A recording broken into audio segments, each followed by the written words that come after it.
Hi guys, welcome to my YouTube channel. आज का topic है सेंट्रल आइडिया, वो भी फॉक का, यूपी बोर्ड 10th क्लास के बच्चों के लिए, क्योंकि बहुत ही ज़्यादा इम्पॉर्टेंट सेंट्रल आइडिया और बहुत इंटरेस्टिंग भी है और बहुत अच्छा लिखा है कार्ल सैंडबर्ग ने। ठीक है, तो चलिए देखते हैं सेंट्रल आइडिया फॉक का। फॉग मतलब क्या होता है? कोहरा। ठीक है, आप सभी रिलेट कर पाएंगे इससे, और बहुत ही अच्छा उन्होंने डिस्क्राइब किया है कि ये क्या होता है, कैसे आता है और वगैरह वगैरह, और किसके जैसा होता है।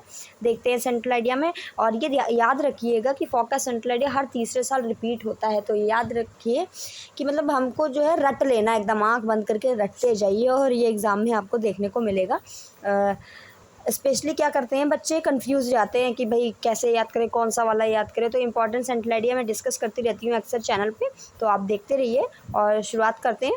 The poem fog is composed bye Karl Sandberg. This is a very interesting poem. आप किसी भी सेंट्रल आइडिया में 2 लाइन ईजिली अडॉप्ट कर सकते हैं और ईजिली बना सकते हैं, क्योंकि ये बहुत ही ईजी वे होता है। हम जितनी ज़्यादा ईजीनेस पकड़ेंगे सेंट्रल आइडिया में या किसी भी चीज़ में, किसी भी टॉपिक में, हमें लिखने में उतनी ही आसानी होगी।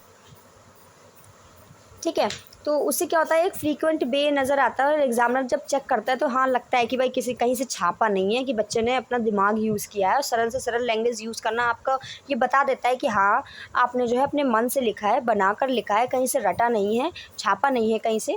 शुरुआत करते हैं। The poem fog is composed by, जैसे हम कोई भी पोएम लिखते हैं सेंट्रल आइडिया किसी का, उसका नाम लिखते हैं। कंपोज्ड बाई, आपको पोएट का नेम मेंशन करना है और ये वाली लाइन बढ़ा देनी है, this is a very interesting poem. ये 2 लाइनें आपको सभी सेंट्रल आइडिया में यूज़ कर सकते हैं और सभी सेंट्रल आइडिया में काम भी आएंगे, 2 लाइनें बढ़ भी जाती हैं। ठीक है, तो द पोएम फॉग जो है लिखी किसने? कार्ल सैंडबर्ग ने। This is a very interesting poem. ये बहुत ज़्यादा इंटरेस्टिंग यानी कि रुचिकर पोएम है। The poet has given a very fine picture of fog. Fog मतलब कोहरा, और कोहरे की कवि ने बहुत ही अच्छी पिक्चर यहाँ पे दर्शाई है, बहुत ही अच्छा वर्णन किया है। इट्स नेचुरल, ये क्या है, स्वाभाविक है।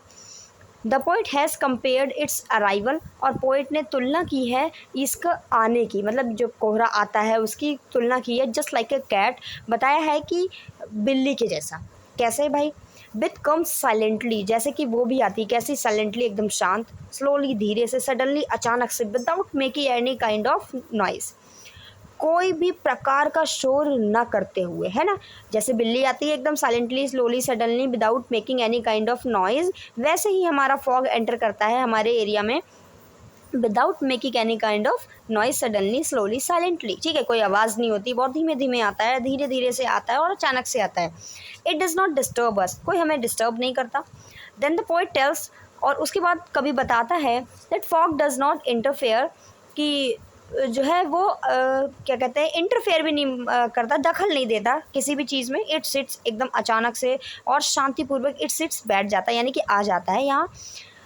It's goes on falling and looking silently, ये आता जाता है और धीरे धीरे गिरता चला जाता है। जैसे कहते हैं ना, पाला गिर रहा है ना, कोहरा गिर रहा है, लुकिंग साइलेंटली, और बहुत शांतपूर्वक दिखता है ओवर ऑल द सिटीज, सभी शहरों के ऊपर एकदम सफ़ेद चादर बन जाती है और बिल्कुल वाइट वाइट सा हो जाता है, बहुत अच्छा लगता है देखने में। It sits silently on its knees, और बहुत आसानी से शांतिपूर्वक बैठ जाता है। किस पे? अपने घुटनों पे, जैसे कैट बैठती है, लाइक द कैट, बिल्ली की तरह। आफ्टर सम टाइम, कुछ देर के लिए, इट लीव्स अस कम्प्लीटली, और कुछ देर बाद ये हमको पूरी तरीके से छोड़ देता है, यानी कि चला जाता है। जैसे जैसे दिन बढ़ता जाता है, धूप आती जाती है, वैसे ही कोहरा एकदम छटता चला जाता है। मतलब जैसे कैट एकदम अपना काम साइलेंटली करती है, वैसे फॉग भी अपना काम साइलेंटली कर रहा है ना। द पोइट वॉन्ट्स टू से, जो कवि है वो यही कहना चाहता है थ्रू द पोएम, कविता के द्वारा। ये क्या कहना चाह रहा है? ये कहना चाह रहा है that we must remain busy, कि हमें अपने काम में क्या होता है, क्या होना चाहिए, बिजी रहना चाहिए इन आवर वर्क, अपने काम में।